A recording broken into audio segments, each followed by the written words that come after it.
तो गाइस कैसे हो आप लोग। तो रेनेगाड इमॉर्टल नेक्स्ट नोवेल के एपिसोड नंबर 374 में आपका स्वागत है। तो चलिए शुरू करते हैं।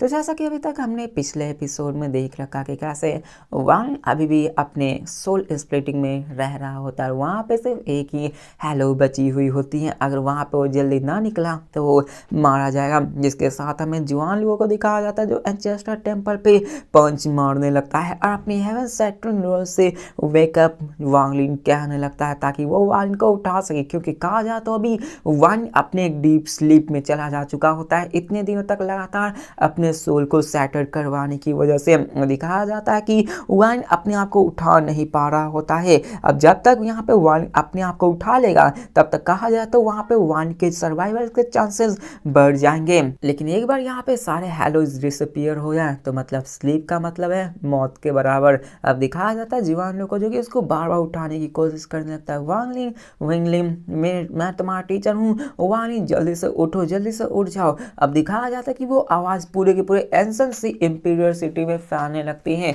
जिन बंदों को यहाँ पे नहीं पता होता कि अंदर कौन मौजूद है उन सब को भी पता चल जाता है और सब लोग यहाँ पे कहने लगते हैं वांगलिन। ये नाम तो सुना सुना लगता है। जहाँ पे फिर सबको याद आता कि ये वही बंदा है जिसने कि 100 साल पहले एंसेंट डाओ एम्प्रेस के घर में ही घुसकर मारा होता है। जहाँ पर वो सभी हैरान हो जाते हैं और ये भी बात बनाने लगते हैं कि ऐसा सुना है और ह्यूमन में कि वाइन असल में 10 ग्रैंड एम्पर है इमॉर्टल एस्टर कॉन्टिनेंट का। और मैंने कभी नहीं सोचा था कि ये बंदा अभी एंचेस्ट्रल टेम्पल में मौजूद है और वो वांगलिन ही मौजूद होगा।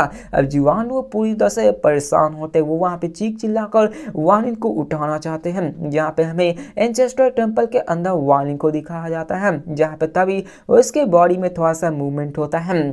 जहाँ पे बताया जाता है कि वान एक अलग ही स्ट्रेंज स्पेस में आ चुका होता है, जहाँ पे उसे एक आवाज़ सुनाई दे रही होती है जो कि उसको बुला रही होती है। वान कंफ्यूज होते हुए कहता है कौन मुझे बुला रहा है, मैं कहाँ हूँ और मैं कौन हूँ और मैं यहाँ पे कैसे आया। क्योंकि वो एक अलग ही स्पेस में एक र्यून में मौजूद था जहाँ पे जिंदगी का नामो निशान तक नहीं था, जो कि काउंटलेस ईयर से अबंधन पड़ा हुआ था। वहाँ पे हरियाली कुछ नहीं होती है। जहाँ पे वान कंफ्यूजन में होता कि मैं हूँ कौन। लेकिन तभी वॉइस फिर से आने लगती है, कहती जल्दी से उठो वानिल उठ जा। जहाँ पे वानिल फिर से कंफ्यूज होकर पीछे देखने लगता है, जहाँ पे उसे कुछ न कुछ सुनाई दे रही होती है और तभी वहाँ पे 7 कलर स्नो गिरने लगती है। मतलब कह सकते हो कि वहाँ का जो तापमान हो सकता है, जो वेदर होना, वो चेंज होने लगता है। जो कि पहले खंडर होता है वो एक खूबसूरत ब्यूटीफुल माउंटेन की तरह बदलने लगता है। जहाँ पे फिर से उसे आवाज़ सुनाई देने लगती है, जहाँ पे वो फिर से जोर से कहती है वानिल और जब और तभी वानी की बॉडी कांपने लगती है और सबकॉन्शियसली वो पीछे मुड़कर देखता है, जहाँ पे धमाके होने लगता है और वहाँ पे उसे याद आने लगता कि हाँ वो तो वानी है। वो अभी एंसेंट सी एंचेस्ट्रल टेम्पल के अंदर कैलेमिटी से गुजर रहा है और वो अभी अपने सोल को फ्यूज करने की कोशिश कर रहा है। उसे सारी चीज़ें याद आने लगती है। इसके साथ दिखाया जाता है कि वहाँ पे तभी वो उठ जाता है। वहाँ पे ओल्ड मैन उसको उठाने की कोशिश कर रहे थे। वानी अपनी आंखों को धीरे धीरे खोलता है। वो कहता है टीचर, और वो अपने टीचर के सामने देखता है, जहाँ पे उसे अपने टीचर की भी याद आने लगते हैं। सडनली दिखाया जाता है कि वो अपने आप को अवेक करता है, जिसके साथ ही वहाँ पे जो लाइट्स होते हैं हेलोज वो फिर से अपीयर होना शुरू हो जाते हैं। मतलब टोटल के टोटल 18 हेलोज फिर से अपीयर हो जाते हैं। मतलब यहाँ पे वान थोड़ा सा और देरी करता तो खेल खत्म, वो मर जाने वाला था। लेकिन फिर से वहाँ पे आंखें खोलने की वजह से वो हेलोज फिर से आ जाती है और चारों तरफ यहाँ पे सन्नाटा हो जाता है। जिसके साथ दिखाया जाता है कि वहाँ पे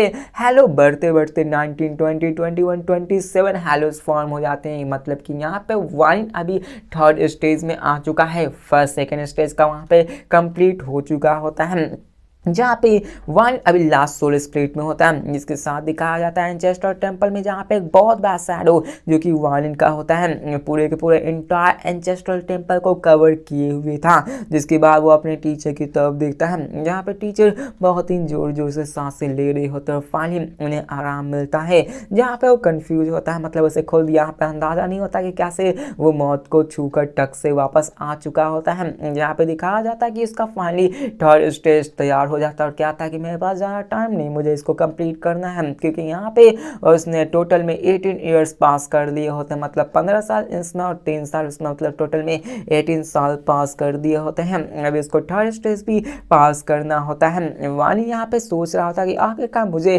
थर्ड स्टेज को पास करने में कितना ज़्यादा टाइम लगेगा, 3, 15 या फिर कितने कहा जा सकता है, वो भी कंफ्यूज होता है। अब साथ में हमें बाकी सारे बंदों को दिखाया जाता है जो कि इसी चीज़ को देख रहे होते हैं। टाइम पास होने लगता है, 5 5 5 ऐसे ही करते हैं और ब्लिंक ऑफ ईयर्स में और भी टाइम पास हो जाते हैं। और अभी लगभग यहाँ पे और 15 साल बीत चुके होते हैं। वाइन को अपने 22 साल हो चुके होते हैं टोटल में सोल स्प्लिट को किए हुए, मतलब टोटल में भी कहा जाए तो 22 साल पास हो चुके होते हैं। लगभग दिखाया जाता है कि बाकी सारे टाइम को मिलाकर जो 50 साल पिछले थे उन सबको बाकी जितने भी होते हैं फिर से 90 साल बीत चुके होते हैं और सिर्फ जीडू को एम्परर बनने में 10 साल और बाकी होते हैं। सब लोग इंतजार कर रहे होते हैं, लेकिन यहाँ पे कोई भी वानी को डिस्टर्ब नहीं कर सकता। टाइम बीतने लगता है, 10 साल और से बात होते हैं जहाँ पे वानी अभी भी कंटिन्यू कर रहा होता है। वानी अभी भी प्रैक्टिस में होता है, अपने डिवाइन सेंस को लगाए हुए था ताकि वो अपने आप को क्रिटिकल मूवमेंट में उठा सके। 95 ईयर आ जाता है। एंसन सी अभी अपने नए एम्प्रेस की तैयारी कर रहा था जो कि नेक्स्ट 5 ईयर्स में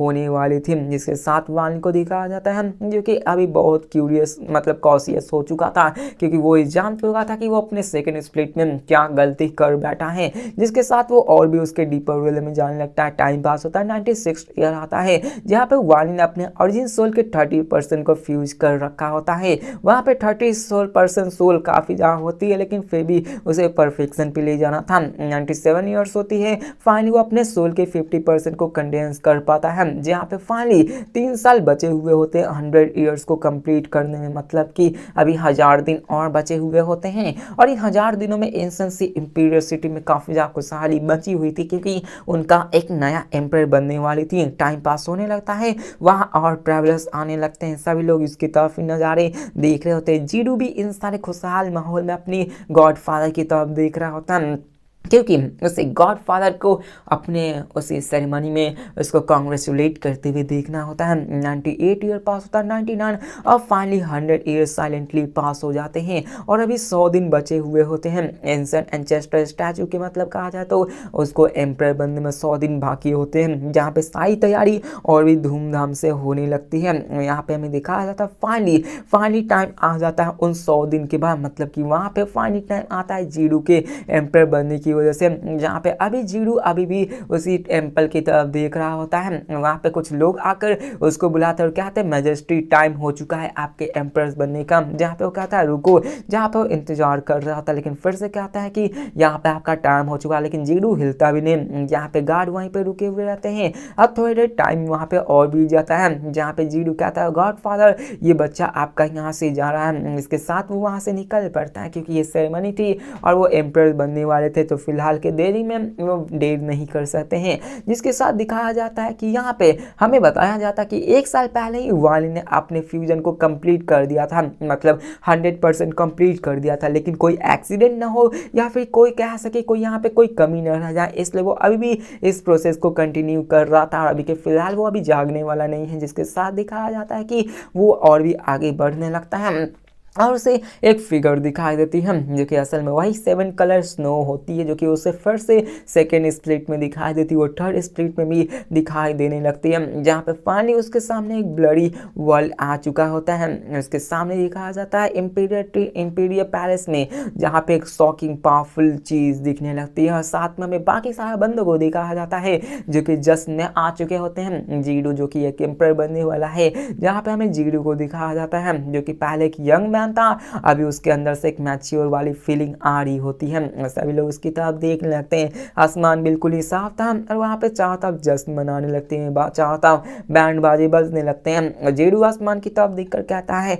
एंसेंसी एम्परर गॉड फादर मैं बहुत ही जल्द एम्परर बनने वाला हूँ, जिसके साथ वो एंसेंट स्टैचू की तरफ भी देखने लगता है, क्योंकि वहीं पे वालिन मौजूद था। जब भी सभी जगह यहाँ पे दिखाया जाता है सब लोग एम्परर्स को कॉन्ग्रेचुलेट करने लगते हैं। लगभग 1 लाख लोग आ चुके होते हैं और सब लोग वहाँ पे आ जाते हैं और इसी के साथ ड्रम बजती है, मतलब ड्रम्स एक सेरेमनी का रूप है, तो वहाँ पे ड्रम्स बजना शुरू हो जाती है। फर्स्ट ड्रम बनती है, वहाँ पे वो आगे बढ़ता है, पूरा पूरा इंपीरियल सिटी झूम उठता है और यहाँ पे फर्स्ट ड्रम फर्स्ट वर्शिप को दर्शाती है, जो कि उनका एक रिचुअल है। तो रिचुअल को मैं शॉर्ट में एक्सप्लेन करने वाला हूँ, जिसके साथ वो सबके सामने झुकते हैं और कहते हैं ग्रीटिंग एम्पर, जिसके साथ दिखाया जाता है एक और ड्रम बजती है, जहाँ पे उसी के साथ सेकंड वर्शिप की जाती है, जहाँ पे कहा जाता है कि फाइनली जीरो एम्पर बन चुका है। और वहाँ पे और भी ड्रम्स बनना शुरू हो जाते हैं, लेकिन वार्निन अभी भी मोशनलेस होता है, क्या सको को अभी भी कल्टीवेशन में लीन होता है, उसे बाहर के बारे में कुछ भी नहीं पता होता कि अभी क्या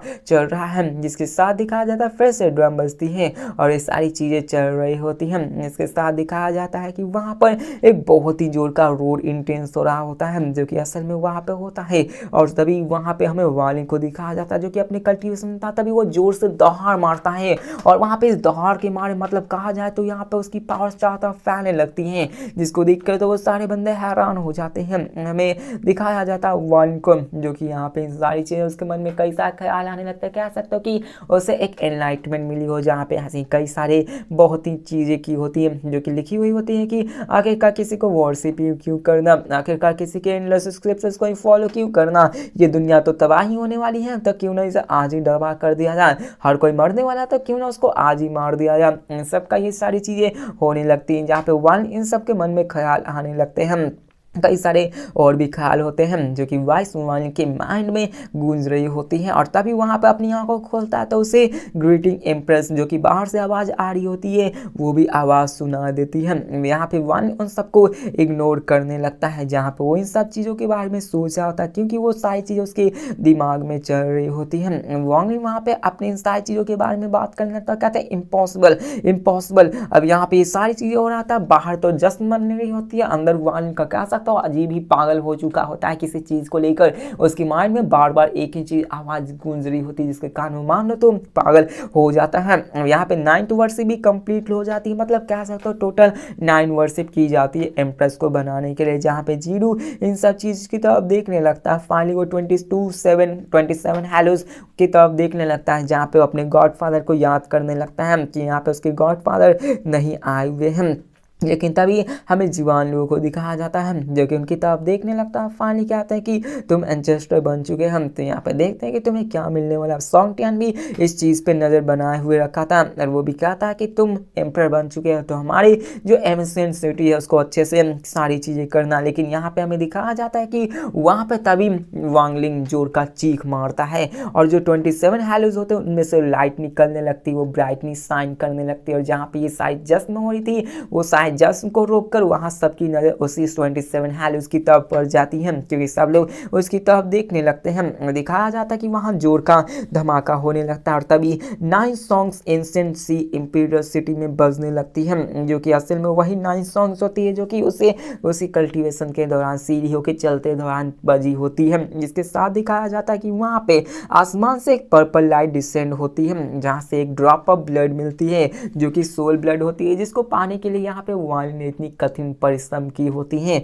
जो कि एक सोल ब्लड होती है, जिसको देखकर सभी लोग हैरान हो जाते हैं। किसी को विश्वास नहीं हो रहा होता कि यहाँ पे फाइनली ओरिजिन माउंटेन से सोल ब्लड निकल रही, मतलब आसमान से सोल ब्लड निकल रही होती है, जिसको जानकर तो सॉन्गटियन भी विश्वास नहीं करता, उसके विश्वास होश उड़ जाते हैं, क्योंकि हमें सोल ब्लड के बारे में बताया जाता है कि आखिरकार इसको देखकर इतना शौक क्यों हो रहे हैं। देखो सोल ब्लड में अलग ही पावर्स छिपी हुई होती हैं। अगर किसी बंदे को यहाँ पे 3 सोल ब्लड मिल जाए, तो यहाँ पे वो पूरे के पूरे एंशिएंट क्लैन को क्रिएट कर सकता है, मतलब अपना खुद का एंशिएंट क्लैन, वो भी सिर्फ 3 सोल ब्लड की यूज के कारण, जो कि आप समझ सकते हो कितनी ज़्यादा पावरफुल होते हैं। वो हैरान हो जाते हैं जुआन लोगों की वार्निन को पहले से 1 सोल ब्लड मिल चुकी है, लेकिन अब उसे फिर से दोबारा सोल ब्लड मिलने वाली है, जो कि काफ़ी ज़्यादा रेयर होती है। तो इसी के साथ हम नेक्स्ट एपिसोड में देखने वाले हैं कि वार्निन को कितने ज़्यादा सोल ब्लड मिल पाते हैं, और वार्निन इसके बाद क्या करने वाला है। तब तक के लिए बाय।